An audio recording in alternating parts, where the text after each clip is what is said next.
আজকে অনেক কষ্ট ও যন্ত্রণা বুকে নিয়ে আপনাদের সামনে হাজির হয়েছি। আমি হাকিবুল হাসান তালুকদার, পিতা শাহজাহান তালুকদার, গ্রাম নগুয়া, থানা সারাকান্দা, ময়মনসিংহ। আমি ও আমার স্ত্রী ইসমতারা তালুকদার চাকরিজীবী হওয়ায় সন্তানের দেখাশোনার জন্য বাসার অন্য কেউ না থাকায় আমাদের কন্যা সন্তানকে আজিমপুর মধ্যবিত্ত ডে কেয়ার সেন্টারে রাখার সিদ্ধান্ত গ্রহণ করি।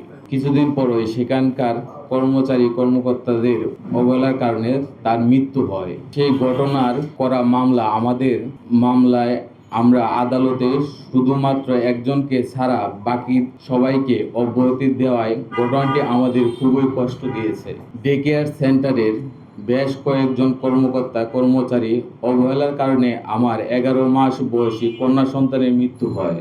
কিন্তু তদন্তকারী সংস্থা পুলিশ তড়িঘড়ি করে অসম্পূর্ণ ও মনগড়া চার্জশিট দাখিল করায় এই ঘটনায় জড়িত অন্যান্যরা অব্যাহতি পায় বলে মনে করছি। ওই সময় ভালো কোনো আইনজীবী না পাওয়ায় আমরা উক্ত চার্জশিটটির বিরুদ্ধে কোনো পদক্ষেপ নিতে পারিনি। প্রিয় সাংবাদিক বিন্দু, বিগত 2023 সালের 20 ডিসেম্বর প্রতিদিনকার মতো আমার শিশুকন্যা উম্মে আলিফাকে সকাল 10টার দিকে আজিমপুর মধ্যবিত্ত ডে কেয়ার সেন্টারে রেখে আমরা স্বামী স্ত্রী ডাক্তার দেখাতে যাই। ওই দিন দুপুর 1:45টার দিকে ওই সেন্টারের প্রধান রেজিনওয়ালি আমার মোবাইলে ফোন কল দিয়ে জানায় আমার কন্যা সন্তান অসুস্থ হয়ে পড়েছে, তাকে আজিমপুর ম্যাটারনিটিতে নিয়ে যাওয়া হয়েছে, পারলে আপনারা আসুন। এই কথা শোনা মাত্রই আমি দ্রুত ওই ম্যাটারনিটি পৌঁছে দেখি আমার কন্যা সন্তানকে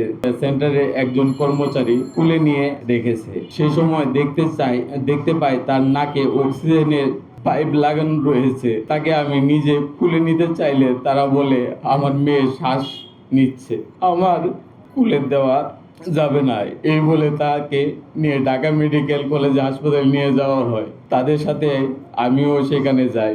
জরুরি বিভাগের চিকিৎসক ম্যাটারনিটি থেকে রেফার করার কাগজ দেখতে চাইলে আমি সেখানে উপস্থিত থাকায় তারা কাগজ দেখাতে ঘড়িমসি করতে থাকে। এক পর্যায়ে এক কর্মচারী রেফার করার কাগজ ওই চিকিৎসকের হাতে দিতে বাধ্য হয়। তখন চিকিৎসক বলেন আপনারা তো ওই বাচ্চাকে মৃত অবস্থায় ম্যাটারনিটিতে নিয়ে গিয়েছিলেন, সেখান থেকে পোস্টমর্টম করার জন্য ঢাকা মেডিকেলে পাঠানো হয়েছে। তখন আমি জানতে পারি মেয়ের মৃত্যু ওই ডে কেয়ার সেন্টারে হয়েছে এবং তাদের গাফিলতির কারণে তার মৃত্যু হয়েছে এবং তারা মারা যাওয়ার কারণ লুকানোর চেষ্টা করেছিলেন। এরপর এই ঘটনায় মামলা করতে থানায় যায়, কিন্তু পুলিশ কয়েকজন সদস্য বারবার বলতে থাকে বিষয়টি ডে কেয়ার সেন্টারের লোকজনের সাথে আলাপ করে মিটিয়ে ফেলুন। ওই দিক পুলিশে আমার মামলা না নিলে বাসায় ফিরে আসি।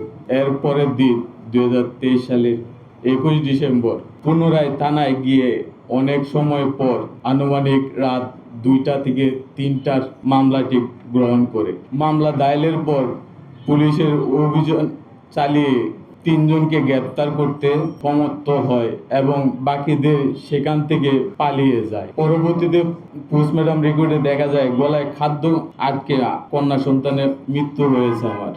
সম্মানিত সাংবাদিক বিন্দু, চলতি বছরের 26শে ফেব্রুয়ারি আদালতে ওই মামলায় এক আদেশ ঘোষণা করেন। আদেশে শুধুমাত্র একজনকে দোষী সাব্যস্ত করে বাকি 5 জনকে অব্যাহতি প্রদান করা হয়, যা আমার কাম্য ছিল না। এছাড়াও চার্জ শুনানির জন্য পরপর 3বার 3 ডেট দেওয়া হয়।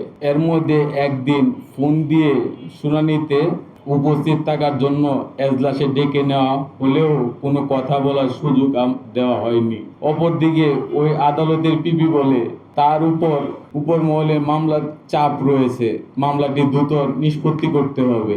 এখন আপনি কি চান? সেই সময় ঘটনার সুষ্ঠু বিচার ও সন্তানের মৃত্যুর সাথে যারা জড়িত তাদের সকলের দৃষ্টান্তমূলক শাস্তির কথা বলি, কিন্তু বিচারটি কোনো ধরনের গুরুত্ব ছাড়াই চার্জের আদেশ ঘোষণা করা হয়, কিন্তু এর সাথে জড়িত থাকা সত্ত্বেও অন্য আসামিদের অব্যাহতি দেওয়া হয়। এতে আমার মনে হয় অবলার মৃত্যুর ঘটনাটি সুষ্ঠু তদন্ত ও অন্যান্য বিচার ছাড়াই রায় ঘোষণা হতে পারে।